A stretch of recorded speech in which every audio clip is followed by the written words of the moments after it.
서초구 같은 경우에는 이제 구청장이 누구나 나오면은 그 국민의힘 이름만 달고 나오면 사실 이제 되는 곳이긴 하잖아요. 그러니까 그 말씀드린 게 뭐냐면, 그러니까 그 지역이 험지면 구청장이 나올 수도 있어요. 험지에서 국민의힘 이름으로 나와서 구청장이 됐으니까 자 보궐이 나왔으니까 너 나가라고 할 수 있는 건데 여기는 누가 나와도 되는 데인데 누가 나와도 되는 사람이 구청장이 됐어? 또 누가 나와도 되는 사람이 그 구청장이 또 나와서 하겠다고 얘기를 하면 국민의힘에 있는 사람들이 야 이게 공천이야? 뭔 공천이 있다고 그래 하면서 그렇지. 소위 공당의 기준 자체가 무너져 버리는 상황이잖아요. 그래, 예. 근데 5%밖에 안 따잖아. 페널티를. 5%가 그게 페널티니까 제가 볼 때 거기서 그거는 괜찮은 거예요? 그 정도면 약한 겁니까? 제가 볼 때 5%라고 얘기하는 건 나오라는 얘기랑 마찬가지예요. 아. 아니 현역 구청장이면 얼마나 많은 소위 자기의 프리미엄을 가지고 있고 조직을 가지고 있는 상황이겠어요? 네. 좀 그런데도 이걸 나오게 했다는 건 이 사람이 공천을 받아도 경선에서 이겨도 무방하다는 얘기를 했기 때문에 이건 지도부가 인정해 준 것으로 판단될 수 있어서 네. 불공정할 수 있는 거죠. 이렇게 되면. 아니 불공정해요. 이거는 해서는 안 되는 일이에요, 공당이. 아. 예, 거기에다가 이제 여론조사 그 페널티를 5%로 줄인 것도 그렇지만은 네. 실제로 이 경선 과정에 대해서는 지금 거의 조사된 것도 없습니다, 사실은. 그렇죠. 예. 이 경선에서 이게 당원 투표인데 이거 어떻게 됐는지는 이거 아직까지 저 시작도 안 했어요, 이거. 그런데 조은희 의원이 명태균한테 저자세요. 그래요, 맞아요. 그 이유가 뭐냐 이게요. 그 배후가 뭐냐고. 어? 이걸 이제 캐다 보면은 경선 과정을 조사할 수밖에 없죠. 자, 한번 싱크 들어보고 이 얘기 이어 나가도록 하겠습니다. 싱크? 그래 내가 하는 말은 조은이는 원래 거기 들어가도 못해요. 내가 그거 작업한다고 작업 다 해줬지.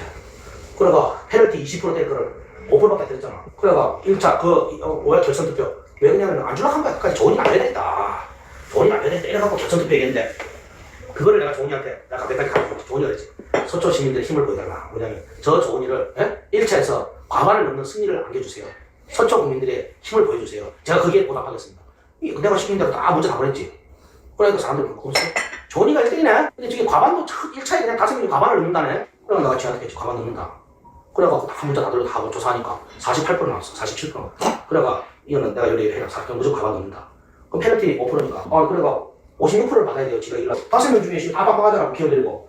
그런데 가만히 넘자. 지가 3시간 전에 대표 사침 세대 전화 와서 1등인 것 같아. 기자가 1등인 것 같은데 가만히 안 될 것 같아. 진짜 잘 막 하면서. 개표하자마자 울면서 전화하니까. 근데 내가 그 전날 개표 어떤 날 김영재 전화했어. 내가 조은이한테 가서 고생 많았다고. 명박사 시킨 대로 가면 다 되니까 그렇게 하지 말라고. 이렇게 안심을 줬더만. 내 말 그냥 뭐라 됐대. 돌았나? 그래도 전화가 왔어. 김영재. 그리고 전화가 조은이하고 통화를 했는데 명박사 시키는 대로. 그래서 내가 조은이가 딱 2마디 안 한다. 조은이 딱 되고 나서 울면서 전화했대요. 그 다음날 제가 맨날 100번도 엉엉 더 업고 다닌다 했는데 무슨 조은이 어떡하잖아. CEO 공천 2개 있는데 서초 가게. 내보고 2개 중에 1개 선생님 드리겠습니다. 선생님 아무나 추천하세요. 제가 하겠습니다. 야, 결국 저 사람 공천했다는 얘기고, 근데 이제 경선에서 안 돼가지고 김영선 의원 보좌관으로 취직시켜줬다는 얘기고 이렇게 되네요. 네. 야, 명태균 씨는 참 능력이 좋으네요. 이렇게 저렇게. 신의 손이죠. 그러니까. 근데 예. 어떻게 20% 페널티 받아야 되는 걸 5%로 막죠? 그것도 사실은 그게 능력인 거 아닙니까? 저 말에서 핵심은? 네, 그러니까 이제 다시 공관이나 그 당시에 당 대표 이준석이나 다시 그리로 이제 시선이 갈 수밖에 그렇죠. 없죠. 예. 그리고 이제 여기에 또 김종인 비대위원장의 역할도 없었는지 한번 따져봐야 될 대목입니다. 그리고 사실은 이때 이미 이 보궐선거에 대비해 가지고 당협위원장으로 그 전미경이 임명이 된 상태예요. 그러니까 이건 다 공지가 된 거예요. 아니 총선 앞두고 조직책 임명은 공천의 전 단계 아닙니까? 네. 거의 그대로 주죠. 웬만하면. 그래가지고 당협위원장이 완 걸 이걸 엎어버린 거예요. 이걸 엎어버린 거라고. 그러니까 참 내가 이게. 그러니까 그 중간에 그만둔 그 의원 때문에 다시 당협위원장을 뽑아서 그 사람을 앉혔는데 윤희숙 때문에 그랬던 그렇죠. 거 아니에요? 이 사람 안 된 거니까. 그렇죠. 제가 볼 때는 이건 전희경 입장에서는 이게 황당한 일이 벌어진 거고 말씀하신 것처럼 지금 그 조은희 의원 얘기는 소위 아무런 문제가 없다 들어가는데, 그러니까 이 페널티 이런 게 없다라고 얘기를 하거든요. 페널티는 있습니다만 내가 못 나갈 이유는 없다고 얘기하는데, 만약에 이렇게 페널티 규정 자체를 낮추는 힘을 가했다고 한다면 그건 제가 볼 때는 엄청난 어떤 압력이 들어갈 수밖에 없다. 근데 여기서 바로 그 압력이 무엇이냐? 근데 이제 확인한 게 있지 않습니까? 그게 바로 스픽스에서 지난 25일에 장모. 방송한 내용. 예. 최은순 씨의 그 2심때 무죄를 나오게 한 거를 그 법무법인이 조은인 씨 남편이 남편이 대표로 있는 것이다. 그러면 이 정도 힘이 가니까 그 힘을 가지고 공간이 왜냐하면 대통령 얘기 들었잖아요. 김영선이 나 경선 때 많이 도와줬으니까 저 김영선 좀 해줘 이렇게 얘기했다라고 직접 말한 것으로 지금 추정이 되는 상황인데 뭐 이런 거 뭐 어렵겠습니까?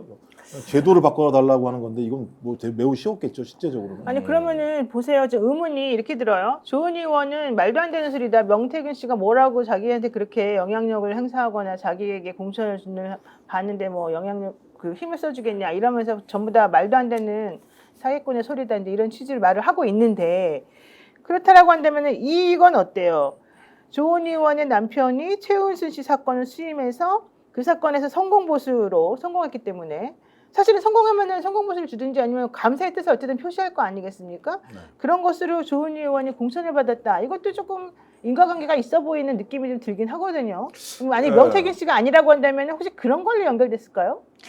이거는 이제 여사하고 연결돼 있다는 가정하에서 우리가 아직까지 뭐 확인된 건 없습니다만은 명태균 씨가 그 작업을 했을 수 있고 여기에 김영선 의원이 끼어 있고 그래서 더기 김건희 여사와의 어떤 그 모의가 가능한 네. 이런 어떤 그 분위기가 한때 형성되지 않았겠느냐. 그리고 조은희 씨가 명태균의 활동을 너무 잘 알아요.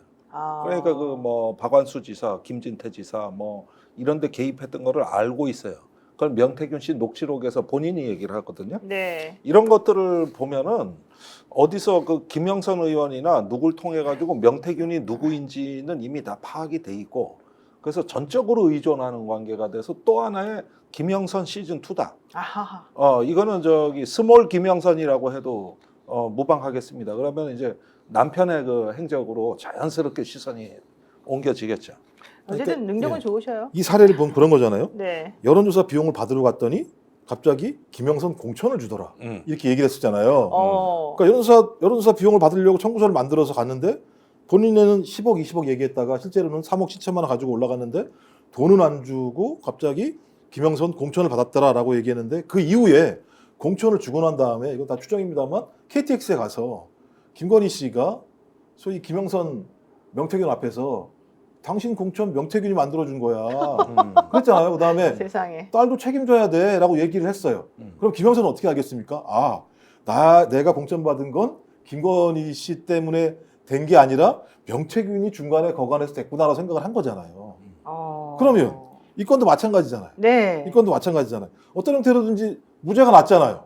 조은희 씨 남편이 운영하는 법무법인에서 김건희 씨 엄마를 변호를 했는데 무죄가 났어. 네네네. 그걸 알고 무죄가 난 다음에 여러 가지 압력이 들어왔어. 그러면 그 사람들이 이걸 어떤 압력으로 이해를 할까요? 이거 명태균 씨의 농간으로 이해를 할까요? 제가 볼 때는 김건희 씨가 했다라고 하는 사실들이 요로로 들어갔겠죠. 네. 충분히. 김도희님께서 정말 엄청 얽히고 설켜서 화이팅! 뉴욕의 교민으로서 매일 보고 응원합니다. 뉴욕? 네, 뉴욕. 오. 예. 가만 있죠. 거기 지금 오전 아닙니까? 뉴욕이면은요. 11시간, 12시간 차이. 지금 또 서머타임 아니죠, 지금. 하여튼간 오후 8시 반이면 오전 그렇죠. 오전 오전, 6시 30분 뭐 이른 그 아침이죠. 정도? 예, 그 정도 되겠네요. 야, 그럼 새벽에 지금 보고 계시다는 거예요? 와. 너무 조국의 현실에 대해서 아파하시면서 빨리 보려고 언제쯤 좀 날려보내나. 출근을 역전의 용사들과 함께 하시는 거야. 그러네, 진짜 예. 그러네요. 또 미국도 뭐 뉴욕이나 이런 데는 좀 출근 되게 일찍 하잖아요. 왜냐면 러시아 뭐 이런 거 너무 많아가지고. 자, 조은희 의원의 페이스북 해명글 그래도 어쨌든 잠깐 봐야 되겠죠? 페이스북 글 캡처해서 저희가 좀 송출을 해드리겠습니다. 한번 좀 볼까요? 민주당에서 저에 대해서 의혹을 제기한 자료를 조금 전에 접했는데 전혀 사실이 아닙니다. 명태균 씨가 허위 과장 사실을 근거로 본인의 영향력을 지인들에게 과시한 것에 불과한 것을 두고 민주당에서 마치 엄청난 음모가 있었던 것처럼 기정사실화하면서 정쟁화하고 있습니다. 당장 멈추기를 요청 경고합니다. 진실은 현재 진행되고 있는 수사에서 분명하게 밝혀질 것입니다. 이후 추가적으로 법적 대응을 하겠습니다. 근데 지금 같은 취지로 많은 분들이 지금 똑같은 얘기를 하고 있죠. 오세훈 시장, 홍준표 시장. 오세훈 미니미. 네, 어쨌든 지금 4시 49분에 또 업로드를 해가지고 가짜뉴스 유포를 민주당은 중단해라. 실제 경선 부적격 기준의 명시가 말하는 사항은 전혀 없었었다. 그리고 부적격 기준에 본인은 안 맞는다. 그리고 아래쪽에 보면은요, 이번에 A모 씨의 공천과 관련 이거 보면은 2022년 지방선거 당시에 서초갑 1, 2선거구 서울시의원 후보들은 국민의당 출신 후보 출마 여부와 무관하게 전원 경선으로 후보를 확정했습니다. 그 결과 지역에서 오랫동안 활동한 후보들이 후보로 확정되었습니다. 그러니까 이건 이제 경선에서 후보로 확정된 걸 말하는 거고 명태균 씨가 말하는 거는 경선에 올라간 그 사람을 지금 말하는 거죠. 네. 네, 자, 어떻게 될지 매우 궁금하다. 네. 아니 근데 매가리가 없어요. 매가리가 없어요? 예. 구체적이질 않아요. 구체적이지를. 그냥 뭉뚱그려서 뭐 저기 다 과시고 과장이다. 그런데 지금까지 명태균 씨 말이 틀린 적이 있습니까? 어떤 공천과 관련해 가지고. 진리입니다, 진리. 공천과 관련해서 틀린 적이 있나? 그러니까요. 그리고 네. 조은희 씨는 또 의리도 없어요. 만약에 이게 왜요? 사실대로 약속을 했으면 해줘야지. 그걸 또 안 해줘? 그것도 좀 이상하고. 그다음에 참 오세훈 시장도 4번 눈물을 흘렸다고 지금 명태균 씨에 의하면 또 그렇죠. 조은희 씨도 지금 1번 눈물을 흘린 건 사실이지 않습니까? 그다음에 오세훈 씨 국정감사장에 산 얘기가 있잖아요. 내가 고소할 겁니다. 그럼 고소하세요. 그랬더니 고발장 다 써놨습니다. 아직까지 고발 못하고 있는데 오늘 똑같은 내용이잖아요. 저 다 고소할 거예요? 꼭 좀 고소하십시오. 고소를 해야 수사를 하지. 근데 민주당을 고발하겠죠. 예? 민주당을 고소해야 되죠. 아니 민주당을 고소를 하냐고요. 녹취가 나온 거는 녹취에 나온 이분 명태균인데. 명태균이 이제 허위 사실을 말했으니까. 스픽스는 말하는 언론입니다. 대세는 유튜브, 그중에서 스픽스. 좋아요, 댓글, 구독, 알림 설정. 여러분이 저희를 사랑해 주시고 우리가 여러분을 사랑하는 4가지 방법입니다.